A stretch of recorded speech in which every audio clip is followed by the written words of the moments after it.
You're listening to the Angry Marks Podcast Network. Good afternoon, good morning, good evening. My name is Arya Whitner, and this is your NXT audio update for Wednesday, May 25, 2016.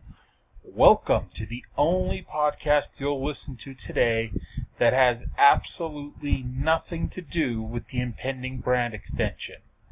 However, if you've been listening for a while, you'll probably become familiar with some of the future guys and girls of Raw and SmackDown. So the show kicked off this week with NXT General Manager William Regal announcing that Bayley is not cleared to compete, so she will not be facing Asuka at NXT TakeOver The End. Instead, tonight there will be a triple threat match with Carmella, Alexa Bliss, and Nyah Jax, and the winner will get the title shot at NXT TakeOver in just 2 weeks. They have a new intro video which culminates in showing all three champions as opposed to before when they would end it just by showing the NXT champion.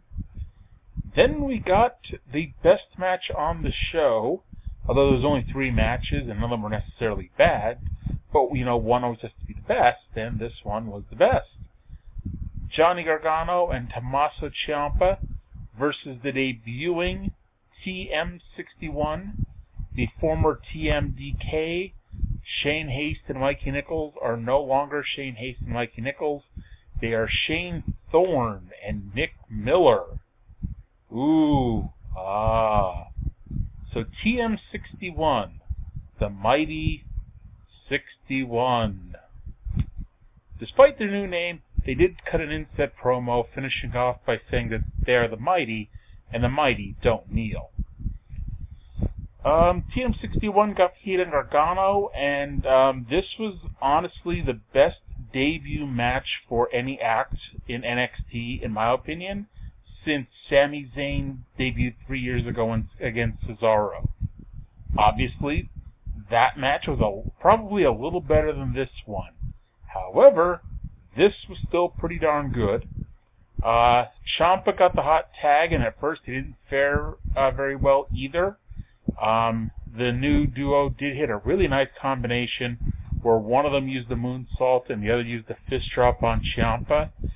Then they went to commercial, and literally, as soon as we went to commercial, it all changed. Ciampa and Gargano got all their offense in after the commercial break, beating down Thorne. It was actually kind of weird because I was going to write that they were the heels of the match, except TM-61, they were so obviously heels in this match that it's kind of weird that the roles got reversed in the second half there. Thorne did hit a beautiful drop kick before tagging out to Miller. Ciampa went for a slingshot sunset flip, but Miller caught him, and TM-61 hit a double team neck breaker that started out kind of like Eminem's old snapshot move, but instead of the DDT, they did a neck breaker type move, which I'm assuming is going to be their finish, but it wasn't their finish here because they only got a 2 count. And Ciampa and Gargano picked up the surprising win over the debuting duo with their combination super kick knee strike. We got the first of 2 video packages building up to Samoa Joe and Finn Balor at NXT TakeOver The End in just 2 weeks on the award-winning WWE Network. And this first video package focused more on Samoa Joe. And actually, both video packages, they showed the same stuff, but from different point of views. So they showed Samoa Joe now with the thrill of victory in Lowell, and after the agony of defeat in London and in Dallas, and concentrating on Joe being in a cage with Finn Balor. Bayley cut a promo backstage, flat out talking about how much it sucks that she cannot compete at NXT TakeOver The End against Asuka. Before she could continue, Nyah Jax walked up and mocked her for losing last week and said that she should give Nyah credit for putting her out. Nyah shoved Bayley away, so Carmella walked up. They had words. Alexa Bliss came up and said, "Don't forget about me," and that Nyah just blew her off and walked away. Carmella and Alexa exchanged words, and then Bayley wished Carmella luck. A video aired for the impending debut of Andrada Cien Almas, the man who apparently until now was named Manny Andrada. I imagine I'm going to butcher that name so many times. I apologize in advance. But he was shown taking off his mask, but is back to the camera. Austin Aries came out to the arena for the promo. He announced that the phrase, "the best," is the most overused term in sports. Every team, every athlete is the best until the next best person, the next best team comes along, which is why Aries always called himself the greatest. Aries said timing is everything, and when he walked into NXT, there were other people ahead of him grabbing attention, so the fans picked up on what he was getting at and began chanting for Nakamura. He announced that after Joe and Balor finish their business in a cage, he is challenging the winner and said he will be the NXT champion. This brought out Shinsuke Nakamura. Nakamura actually did his full entrance while Aries stood there completely bemused by this whole thing. Nakamura spoke Japanese, stopped, and then asked in perfect English if Austin understood what he was saying, and Aries, in the funny line of the night, saying that he doesn't understand Nakamura now. Nakamura then said the NXT Championship wasn't coming to greatness, it was coming to the King of Strong Style. Out came Mr. William Regal for the second time tonight, and he made Aries versus Nakamura at NXT TakeOver, the end, in 2 weeks. They shook hands afterwards, and the match is on. American Alpha cut a promo on the Revival, who they will face at NXT TakeOver, the end, but they know what to expect. Dash and Dawson will go out and punch him in the face, but pointed out this is not a boxing match, this is a wrestling match, and they're the best tag team around. We finally got our second match after what seemed like forever. It was like Vince Russo was writing this show. Not quite that bad, I'm sorry. I didn't mean to insult the NXT writer that time. Anyway, No Way Jose versus Jonathan Oregon. Jonathan Oregon had the word vandal written on his butt, and he was able to steal 3 seconds of offense in this match, as Jose just beat him the whole time. Apparently on May 14th, he did a No Way Jose Day on Twitter, where he posted pictures of himself on Twitter all day long, and that caused people to love him. I don't know, but apparently that was the thing. Byron Saxton, who was not the announcer anymore, by the way, but they noted that Byron Saxton reported on WWE.com that No Way Jose is just his nickname, which led to Corey Graves pointing out exactly what you, me, and everybody else is thinking right now. Well, duh. Mr. and Mrs. Jose didn't give birth to a baby and name him No Way Jose.